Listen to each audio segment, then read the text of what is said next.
firman Tuhan. Mari Bapak Ibu kita berdoa terlebih dahulu. Terima kasih Tuhan, Engkaulah Allah kekuatan di hidup kami yang senantiasa memberikan kepada kami kemampuan untuk kami bertahan dalam menghadapi kenyataan hidup yang saat ini mendera kehidupan kami. Kami menyerahkan seutuhnya hidup kami dalam genggaman tangan Tuhan. Sebab kami sadar bahwa kami makhluk yang lemah, yang membutuhkan Tuhan setiap waktu, setiap saat. Kini tiba waktunya kami akan bersama-sama Tuhan mempelajari apa yang kami ketahui sedikit dari apa yang Engkau firmankan. Oleh karena itu, urapilah kami dan berikanlah kepada kami kemampuan untuk dapat memahaminya. Terpujilah nama Yesus dari sekarang sampai selama-lamanya. Dalam nama-Mu yang kudus kami berdoa dan bersyukur. Haleluya. Amin. Amin. Nah, Shalom Bapak Ibu, saudaraku yang diberkati oleh Tuhan. Selamat pagi. Salam sehat semua. Haleluya. Amin. Puji Tuhan. Ya, Bu Lydia, semangat. Semangat terima, Pak. Hati yang gembira katanya obat. Banyak tertawa saja nanti sembuh penyakitnya. Betul. Ketawa tambah sakit. Ya. Pasti sembuh. Suara Ya. habis saya.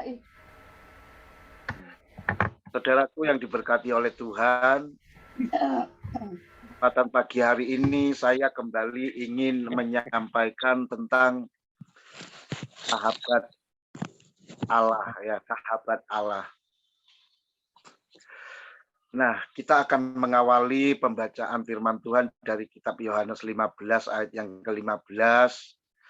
Di sana berkata, "Aku tidak menyebut kamu lagi hamba, sebab hamba tidak tahu apa yang diperbuat oleh tuannya.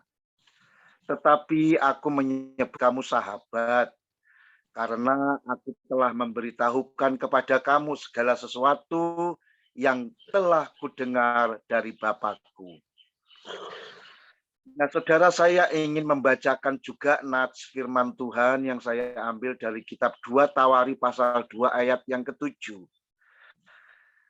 Di sana firman Tuhan berkata begini, "Bukankah Engkau Allah kami yang menghalau penduduk tanah ini dari depan umat-Mu Israel dan memberikannya kepada keturunan Abraham, sahabat-Mu itu untuk selama-lamanya?"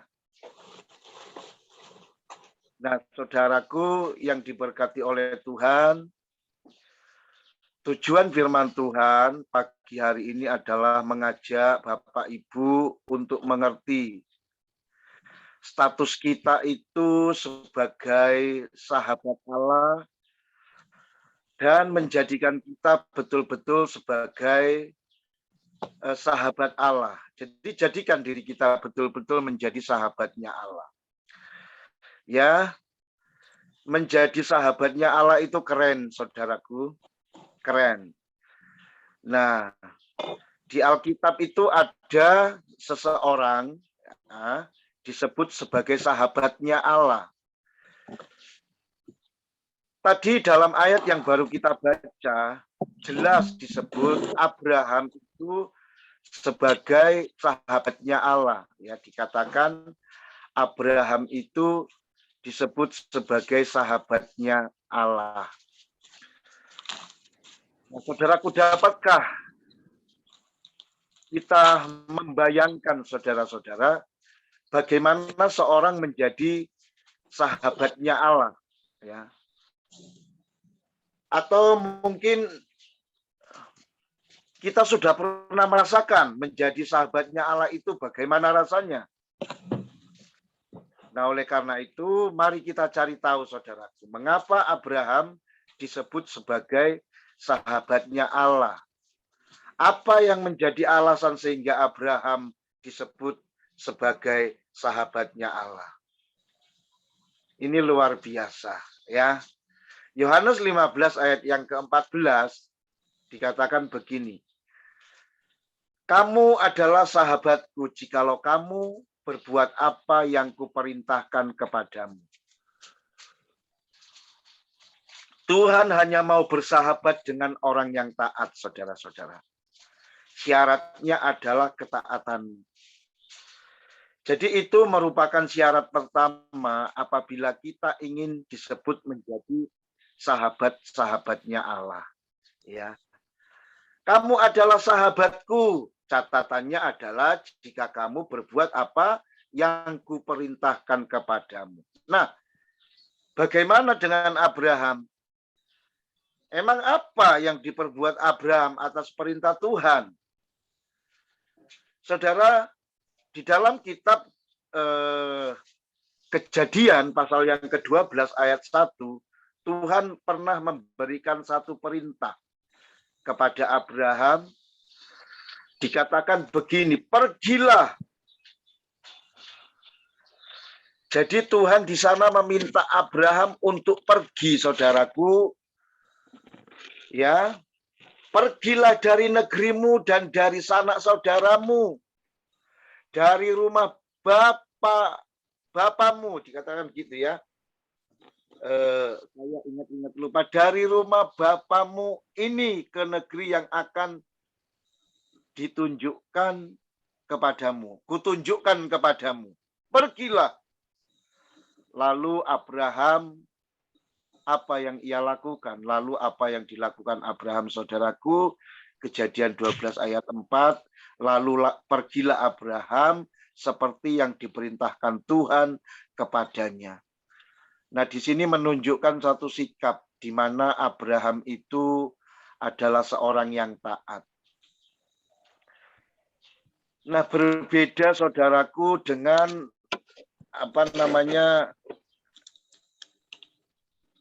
manusia, apalagi manusia sekarang pada umumnya ya. Sering kita berbantah-bantah, sering kita bersungut-sungut, sering kita berdalih untuk menghindar dari perintah Tuhan. Nah, sering orang taat, tapi bila sudah melihat apa yang dijanjikan. Berbeda dengan Abraham, ia tetap taat meskipun belum melihat apa yang dijanjikan. Jadi kalau saya berbicara Abraham itu seorang yang taat, itu bukan omong kosong, saudara-saudara.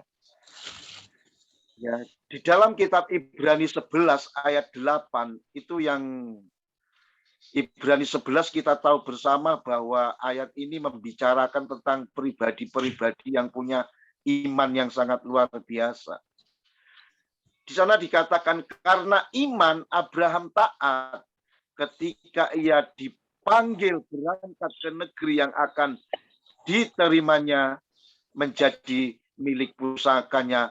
Lalu ia berangkat meskipun ia tidak tahu tempat yang harus ditujunya. Saudaraku, taat itu penting. Kemarin ada orang telepon saya, saudara-saudaraku, ya. Dia berkata begini ya ini agak tidak enak kalau didengar oleh kita ini sebetulnya. Tapi tidak apa-apa saya bagikan, karena ini menyangkut kebenaran firman Tuhan yang saya sampaikan pagi hari ini. Dah Pak Tommy, keluar saja dari New Life. Katanya seperti itu. Emang Bapak dapat apa di sana? Wong gitu-gitu tok, sepi. Katanya seperti itu, saudara-saudara. Terus saya sempat bingung ya. Nah, saya langsung jawab. Cuman saya bingung, saya jawab apa? Ya, saya jawab, Saya cuma mau belajar untuk konsisten. Saya mau belajar taat. Saya mau belajar bagaimana sih caranya menjadi berkat. Saya yakin, saya yakin-yakinnya. Tidak mungkin orang yang sudah menjadi berkat tidak diberkati oleh Tuhan. Amin, saudaraku. Kita tetap menjadi berkat walau Tuhan sepertinya kok tidak memberkati. Walaupun kita mungkin dipandang sebelah mata. Walaupun mungkin kadang kita disepelekan orang. Tidak apa-apa, saudara-saudara. Ya. Jadi kita harus belajar konsisten, belajar taat. Ini juga salah satu bentuk ketaatan, saudara-saudara. Saudara bangun pagi, saudara memulaikan segala sesuatunya untuk dibekali firman Tuhan. Saudara belajar mendekatkan diri kepada Tuhan pagi hari. Ini kan perintah Tuhan. Wajib hukumnya bagi anak-anak Tuhan pagi itu datang menghampiri Tuhan. Makanya kita harus justru sedih ya kalau ada orang pagi hari tidak ya sowan sama Tuhan, malam hari tidak berdoa kepada Tuhan. Bagaimana hidup orang seperti ini akan diberkati, saudara? Oleh karena itu mau belajar kita taat, saudara. Kita taat. Ketaatan itu menguji iman percaya kita kepada Tuhan. Ya seperti tadi. Secara akal, secara logika benar. Ya. Wah capek toh. Apa sih yang kau dapat? Untungnya apa sih? Gitu-gitu toh. Saudara, saya melihat ada dua hal yang enggak beres. Ada orang berani dengan lantang menghina pelayanan Tuhan yang kecil, yang sederhana. Padahal Tuhan itu justru kalau kita mau jujur selalu berada di pihak-pihak yang lemah. Tuhan itu selalu ada di pihak-pihak yang miskin, yang sedih, yang susah, yang bergumul, yang berjuang. Tuhan itu tidak selalu hadir di tempat-tempat yang mewah, saudara, yang wah. Mungkin mereka berpikir Tuhan itu hadir di tempat-tempat yang wah, yang itu mungkin diskotik, yang mungkin itu karaoke, yang modelnya mungkin kayak seperti itu, saudara-saudara. Kita harus mengubah cara berpikir kita bahwa Tuhan itu selalu ada di posisi-posisi yang mungkin kita merasa ya nggak senang di posisi itu. Ya. Di posisinya orang-orang miskin, orang-orang yang bersedih hati, orang-orang yang susah, itu jelas ditulis dalam kitab Matius pasal yang ke-5. Makanya Tuhan mengatakan, berbahagialah orang yang ini. Berbahagialah orang yang ini. Berbahagialah, dan berbahagialah. Nah, saudaraku yang diberkati oleh Tuhan, siapapun mungkin ada di antara kita juga yang mengalami intimidasi seperti itu untuk kita tidak taat kepada Tuhan. Kita harus berpikir positif, ya. Tuhan selalu ada di pihak kita apapun kondisinya. Yang kedua, saudaraku, Yakobus pasal yang kedua ayat 23. Apa sih alasan mengapa kok Tuhan itu menjadikan Abraham sebagai sahabatnya? Apa yang menjadi alasannya, saudara? Ternyata Abraham itu mempunyai sikap percaya yang luar biasa, saudara, terhadap janji firman Allah.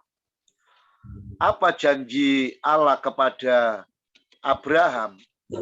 Di dalam kitab Kejadian, saudara, pasal 15 ayat yang keempat. Saya baca begini, saudara. Tetapi datanglah firman Tuhan kepadanya demikian, orang ini tidak akan menjadi ahli warismu, melainkan anak kandungmu, dialah yang akan menjadi ahli warismu. bukan Ismail yang akan menjadi ahli waris dari apa yang dijanjikan Allah kepada Abraham, tetapi Ishaklah anak kandung. Ishaklah yang nanti akan menjadi ahli warisnya. Nah, sikap Abraham ini luar biasa, saudara-saudara. Bagaimana Abraham ini percaya akan firman Tuhan. Sebabnya Roma pasal 4 ayat 20 mencatat bagaimana sikapnya itu, ya, dikatakan sikap Abraham itu dikatakan begini. Tetapi terhadap janji Allah ia tidak bimbang, ya, karena ketidakpercayaan. Malah ia diperkuat dalam imannya dan memuliakan Allah. Saudaraku, betapa sering kita mengaku diri kita orang percaya. Namun kepercayaan kita itu kepercayaan yang hanya di bibir saja. Kepercayaan itu bukan lahir dari lubuk hati kita yang paling dalam. Percaya sekadar percaya, saudara-saudara. Itu sama dengan begini, saudara-saudara. Sarah, ya. Kita tahu Sarah itu adalah istrinya Abraham. Waktu ia mendengar janji Allah, ya, Sarah itu tertawa. Tertawa itu tertawa sinis, nyindir Tuhan, yang dimana ia itu tidak percaya bahwa suatu saat nanti dia akan mengandung dan melahirkan seorang anak, ya, dan itu adalah anak perjanjian yang dijanjikan oleh Allah. Ya, dari keturunannya itulah nanti akan lahir sang juru selamat, yaitu Ishak, ya. Dari Ishak inilah nanti akan lahir sang juru selamat, bukan dari Ismail, ya. Namun kendati Sarai demikian, Abraham percaya, saudara. Abraham itu enggak ikut-ikutan. Jadi Abraham itu enggak ikut-ikut, iya benar istriku. Ya. Kejadian 18 ayat 12 dikatakan begini. Jadi tertawalah Sarah dalam hatinya, katanya, akan berahikah aku setelah aku sudah layu, sedangkan tuanku sudah tua. Jadi Sarah mengatakan, enggak mungkin aku bisa punya anak. Aku sudah tidak punya nafsu lagi untuk birahi. Aku sudah mensnya sudah enggak, sudah mati, udah enggak mens lagi. Sementara Abraham juga sudah tua. Bagaimana mungkin kami bisa punya anak? Katanya seperti itu. Jadi dia benar-benar tidak percaya. Terus ayat 15 dikatakan apa? Kejadian pasal 18 ayat yang ke-15 dikatakan begini. Lalu Sarah menyangkal, katanya, aku tidak tertawa sebab sesungguhnya kata Alkitab, ia itu takut, tetapi Tuhan berfirman, tidak, memang engkau tertawa. Saudara, Sarah tertawa sinis kepada Tuhan, tapi dia menyangkal. Nah, pada waktu Tuhan menegur dia tidak mengakui kalau dia itu adalah seorang yang memandang rendah kuasa daripada Tuhan. Dengan cara dia tertawa, mencibir, saudara, sinis. Tidak, aku tidak tertawa kok. Tapi Tuhan tidak bisa dibohongi. Kamu boleh berbohong, Sarah, tapi aku melihat sendiri kalau kamu tadi memang tertawa. Nyindir, toh, seolah-olah Tuhan itu tidak bisa melakukannya. Saudaraku, jangan remehkan janji Tuhan. Jangan pernah kita meremehkan janji Tuhan. Apa yang Ia pernah janjikan pasti akan digenapi. Manusia boleh berjanji macam-macam ini itu. Saya itu kalau ada orang janji sama saya, saudara, entah itu digenapi atau tidak, saya tidak mau menyepelekan. Saya mengimani. Kalaupun pada akhirnya itu enggak diberikan kepada saya tetap tidak saya menganggap mungkin dia lupa akan janji-janjinya. Paling hanya seperti itu saja, saudara. Tidak apa-apa. Kalau suatu saat nanti Tuhan jamah, ya Tuhan ingatkan, bisa saja, saudara. Tuhan itu punya berbagai macam cara untuk mengingatkan janji-janjinya yang sudah pernah disampaikan kepada kita. Nah, oleh karena itu saya katakan jangan menganggap remeh dengan apapun, saudaraku, yang dijanjikan Tuhan kepada kita. Cepat atau lambat, suatu saat pasti kita akan mendapatkan penggenapan dari janji-janji tersebut. Yang ketiga, saudaraku, yang dikasih oleh Tuhan. Apa sih alasannya? Mengapa Abraham itu kok disebut sebagai sahabatnya Allah? Nah, Kejadian pasal 22 ayat 12 dikatakan begini. Lalu ia berfirman, jangan bunuh anak itu dan jangan kau apa-apakan dia, sebab telah ku ketahui sekarang bahwa engkau takut akan Allah. Dan engkau tidak segan-segan untuk menyerahkan anakmu yang tunggal itu kepadaku. Saudaraku yang diberkati oleh Tuhan. Di sini Abraham dalam ia mengasihi Tuhan itu enggak main-main, saudara. Abraham itu dalam ia mengasihi Tuhan enggak separuh-separuh. Dia menunjukkan satu sikap totalitas dalam meyakini Tuhan. Kasihnya kepada Allah melebihi segalanya. Itulah yang dilakukannya, saudara.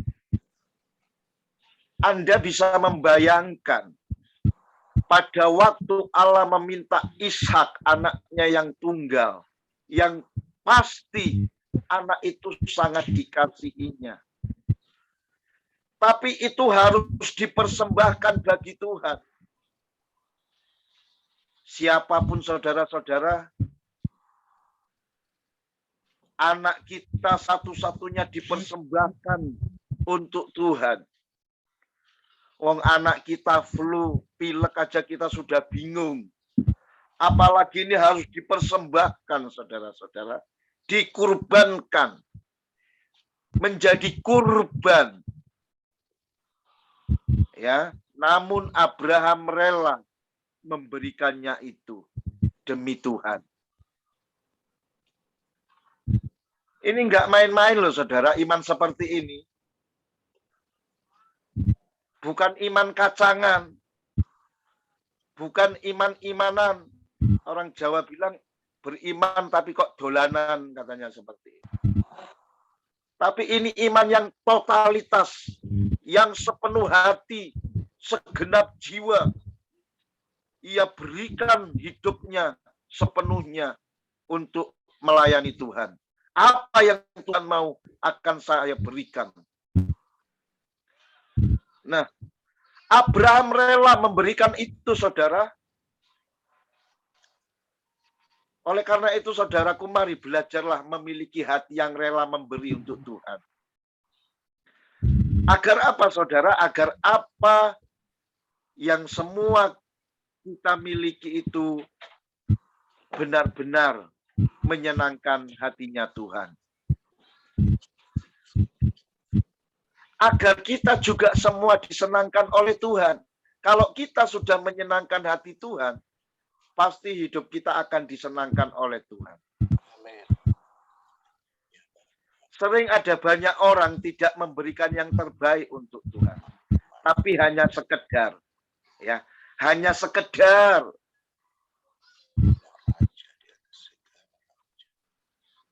saja, nggak usah nggak usah terlalu gimana gitu melayani Tuhan, ya. Sekedar aja, cukup. Saudaraku, apa yang Abraham alami? Ini luar biasa. Apa yang Abraham alami sebagai sahabat Allah ini luar biasa. Kejadian 19 ayat 29. Ia diingatkan Allah. Allah selalu mengingatkan dirinya, ya. Allah tidak melupakannya. Jadi Tuhan itu selalu ingat kepada Abraham. Karena apa, saudara? Karena dia adalah sahabat daripada Allah sendiri. Jadi artinya begini, saudara. Orang yang menjadi sahabatnya Allah, itu hidupnya selalu diingat oleh Allah. Kejadian 19 ayat 29. Allah tidak pernah melupakan keberadaan Abraham. Selain dia diingat oleh Allah, apalagi yang dialami oleh Abraham. Kejadian 12 ayat 17 sampai 18. Abraham hidupnya diberkati dan menjadi berkat. Saudaraku, mari kita berikan waktu kita. Kita berikan hidup kita. Kita berikan mungkin harta kita yang berkelebihan untuk kemuliaan namanya. Untuk kemuliaan namanya, saudara. Abraham disebut sahabat Allah. Tapi tentu kita juga ingin dong, ya, disebut sahabat Allah. Catatannya sederhana, saudara. Kita mau melakukan apa yang telah Abraham lakukan. Jangan eman-eman kalau sama Tuhan, saudara. Jangan eman-eman. Percaya, saudara. Jangan eman-eman sama Tuhan. Luangkan waktu. Kalau memang ada waktu untuk Tuhan, jangan kita berdalih.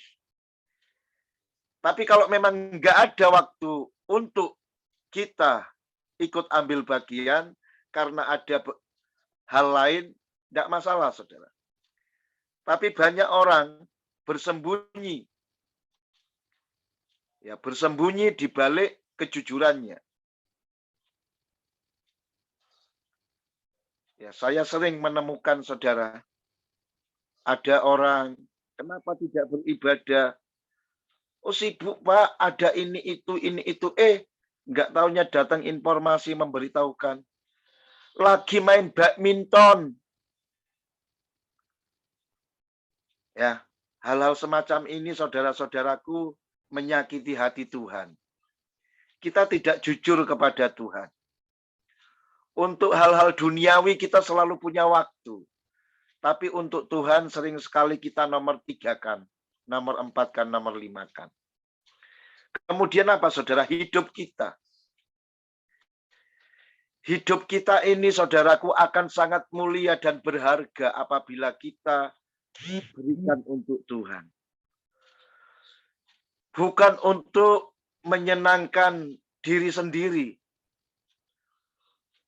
Bukan untuk, saudaraku, memuaskan hasrat, nafsu, birahi diri sendiri. Tapi kita bawa tubuh kita ini menjadi satu persembahan yang menyenangkan hati Tuhan. Itu luar biasa, saudara.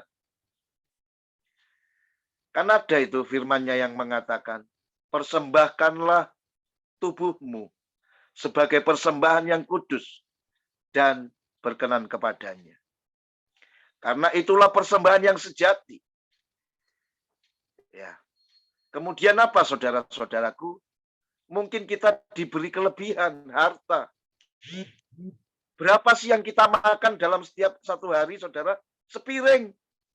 Enggak lebih dari itu.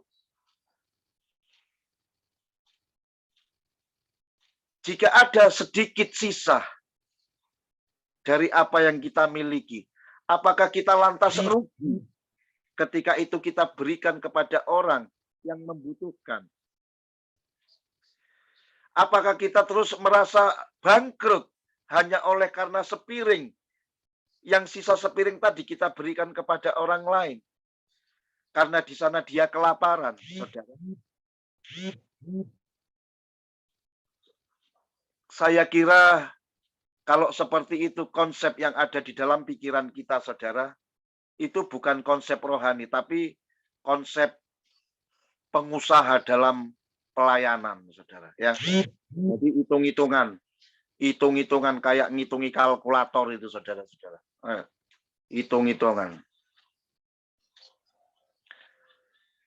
Jadi mari kita berikan, kita jadikan hidup kita ini menjadi berkat bagi kemuliaan nama Tuhan. Abraham disebut sahabat Allah. Saya katakan sekali lagi, saudara, kita pun sesungguhnya adalah sahabat Allah. Saya juga ingin disebut menjadi sahabatnya Allah. Menjadi sahabat-sahabatnya teman-teman di New Life aja saya senang, saudara. Apalagi saya menjadi sahabatnya Allah. Ya, yang harus kita lakukan adalah melakukan apa yang dilakukan oleh Abraham. Yohanes 15 ayat 14 berkata, kamu adalah sahabatku. Tapi, jikalau kamu berbuat apa yang kuperintahkan kepadamu. Amin, saudara. Kamu adalah sahabatku, jikalau kamu berbuat apa yang kuperintahkan kepadamu. Amin firman Tuhan. Selamat beraktivitas. Selamat melayani Tuhan. God bless you. Mari kita berdoa. Terima kasih Tuhan. Engkau menjadikan kami sahabat-sahabat-Mu. Kami yakin, kami percaya. Tentu banyak kekurangan-kekurangan yang belum persis kami lakukan. Seperti Abraham melakukan yang terbaik untuk Tuhan. Oleh karena itu, bawalah kami ke arah sana Tuhan, supaya kami benar-benar menerima berkat persahabatan daripada Tuhan. Terpujilah nama-Mu Yesus. Kami yakin, kami percaya. Apabila seorang sahabat di dunia ini dapat menaruh kasih kepada sahabatnya, maka sesungguhnya Tuhan akan memberikan lebih daripada itu ketika kami menjadi sahabatnya Tuhan. Inilah yang menjadi harapan kami ke depan. Dalam nama Yesus kami berdoa mengucap syukur kepadamu. Haleluya. Amin. Amin. Amin.